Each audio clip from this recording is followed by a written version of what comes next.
100 वर्ष का किया हुआ 100 वर्ष का किया हुआ कुसंग भी एक क्षण के सत्संग से साफ हो सकता है, 100 वर्ष का। और एक और ध्यान से सुनना कि 100 वर्ष तक किया हुआ सत्संग तप एक क्षण के कुसंग से भी नष्ट हो सकता है। कुसंग और सत्संग दोनों में एक समान शक्ति है, एक गिरा सकता है, एक उठा सकता है।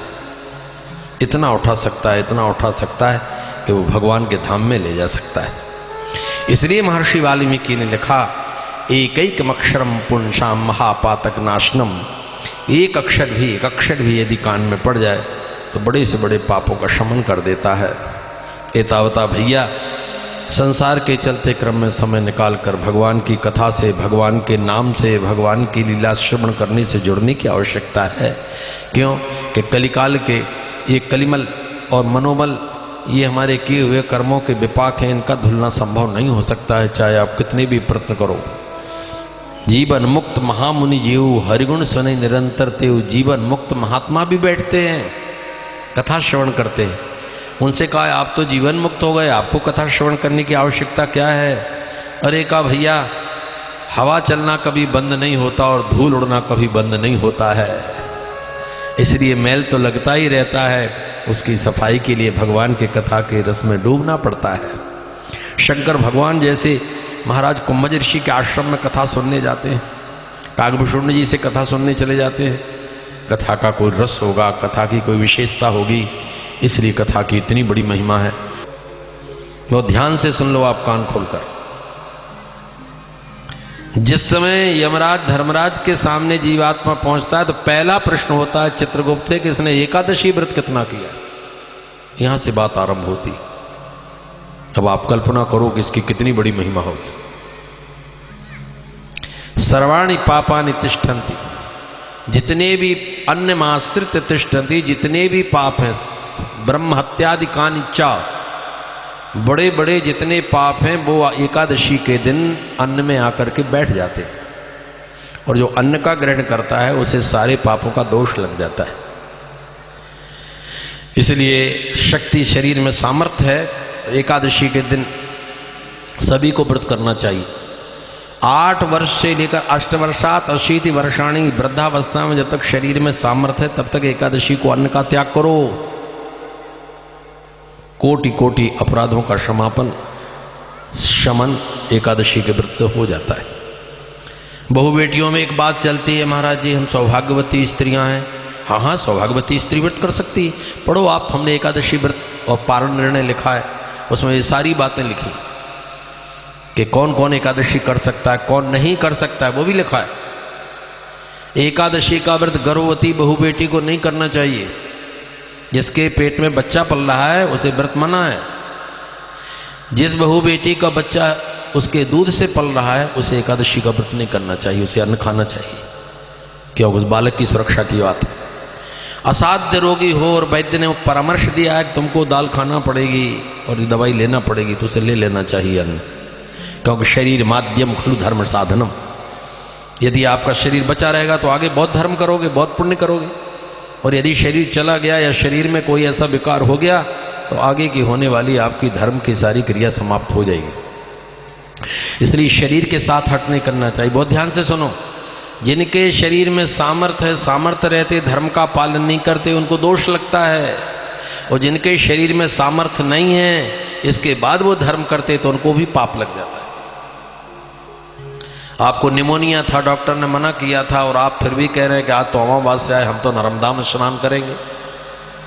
ये आपकी हठ धर्मिता है। उस दिन मत करो स्नान, शरीर को संभालो। जब शरीर संभल जाएगा तो सैकड़ों बार स्नान होगा। और यदि कोई विसंगति बन गई तो फिर कभी धर्म का मार्ग ही समाप्त हो जाएगा।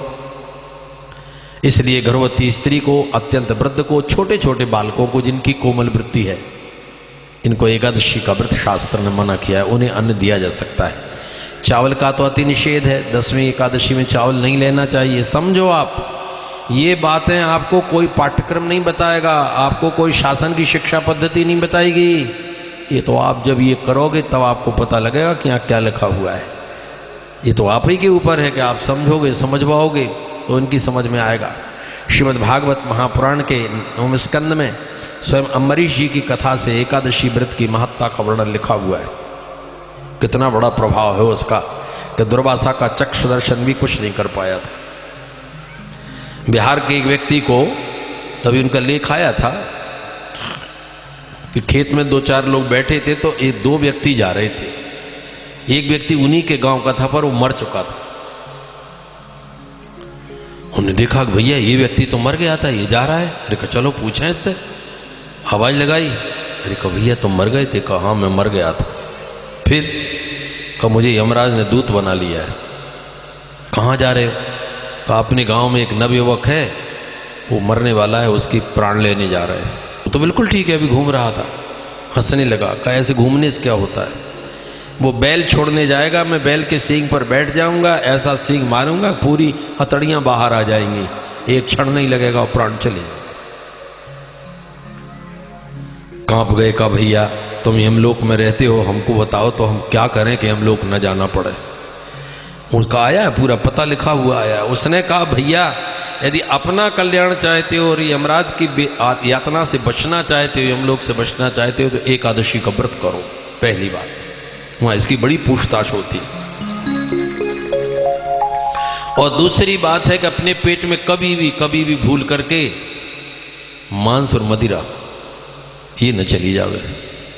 यदि ये 2 बातें आपके जीवन में होंगी तो आपको यमराज से बहुत कुछ शांति प्राप्त हो जाएगी। इसलिए धर्मशास्त्र की इन बातों को गंभीरता समझकर उस पर चलने का हमको प्रणयन करना चाहिए। यदि इन बातों को नहीं श्रवण करेंगे तो ये कौन बताएगा? एकादशी के दिन कि तो बहुत व्यक्ति को एकादश्याम निराहारा समभ्यर्च जनार्दनम, थोड़ा सा दूध यदि लंघन नहीं कर सकते, निर्जल व्रत नहीं कर सकते, तो शास्त्र ने लिखा है लंघनत सामर्थ्य जलम शाकम फलम पया, जल पी लो, दूध पी लो, कुछ फल खा लो, नहीं तो कुछ शाक बनाओ। अब शाक भी कौन कौन सी खा सकते हैं व्रत में, वो हमने लिखा है। क्या खावें क्या नहीं खावें वाला ग्रंथ है, छोटी सी पुस्तक है, उसमें सब लिखा है कि एकादशी के व्रत में क्या क्या लिया जा सकता है, नहीं लिया जा सकता है। आज द्वादशी पूरी है, त्रयोदशी में पारण होगा कल, और लिखा है उसमें सारे प्रमाण लिखे शास्त्रों के, द्वादशी व्रत करने वाले त्रयोदशी में पारण करें, कोई दोष नहीं लगता है। अरे महाराज आज 11 से ही नहीं है, 12 से निकल जाएगी, फिर पारणा कब होगा, ऐसा वैसा, ऐसी बातें वे करते जिन्होंने शास्त्र की आद्योपांत अध्ययन करके गुरु चरणों में बैठकर नहीं समझा है, वो ऐसी बातें करते रहते। इसलिए इन बातों को समझकर अपने मानव जीवन को प्राप्त करके अभ्युदय की प्राप्ति के लिए इन पर चलने का प्रयास करें।